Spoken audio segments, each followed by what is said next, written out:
Hello, bachon. Let's read the question. The question is assertion statement 1. A ball of mass 100 gram hits a bat with a speed of 72 km per hour and bounces back with the same speed in 1 second. The force exerted by the bat on the ball is 4 Newton. And statement 2, the reason is it follows from F is equal to ma.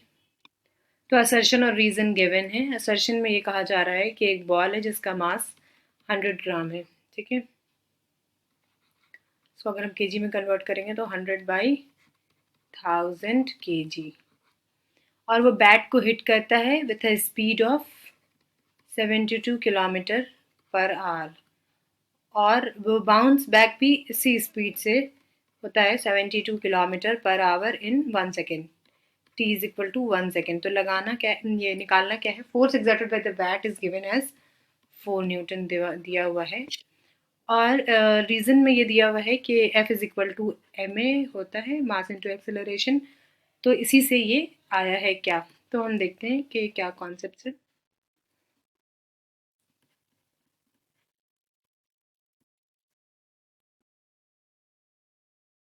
Newton's second law of motion, we can say that force is equal to rate of change of momentum dp by dt,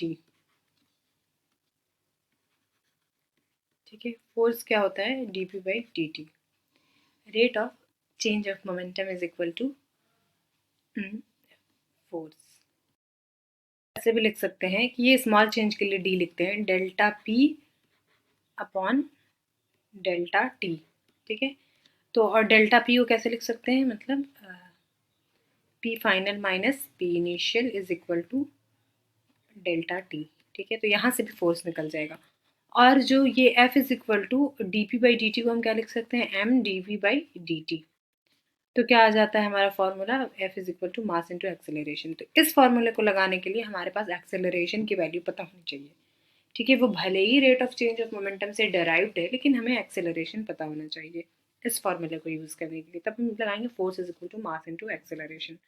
तो इस question में जो given है कि मास इतना है, तो हम चेंज इन मोमेंटम पहले निकाल लें, डेल्टा पी।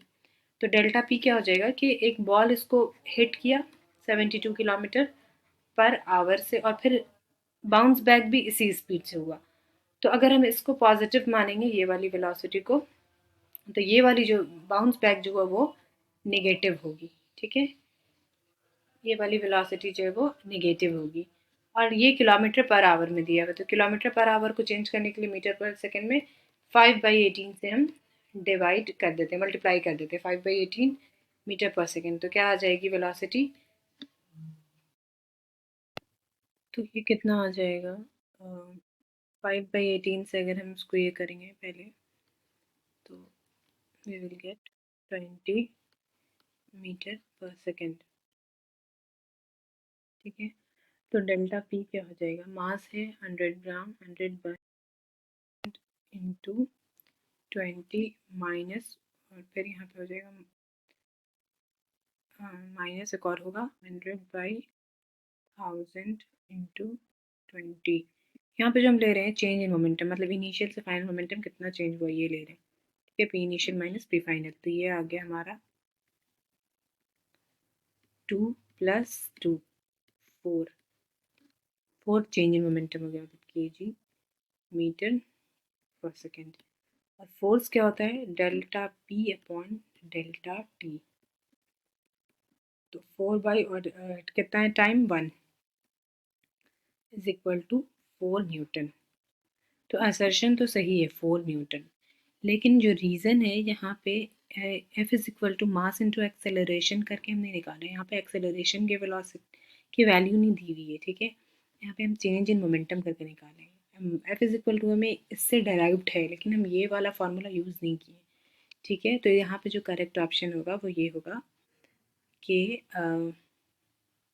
लेकिन ये तो फॉर्मूला सही है, तो ये होगा both A and R are true, but R is not the correct explanation of A. A का ये करेक्ट एक्सप्लेनेशन नहीं है, लेकिन दोनों अपनी अपनी जगह सही है। So option B will be the right choice. I hope you will understand. Thank you.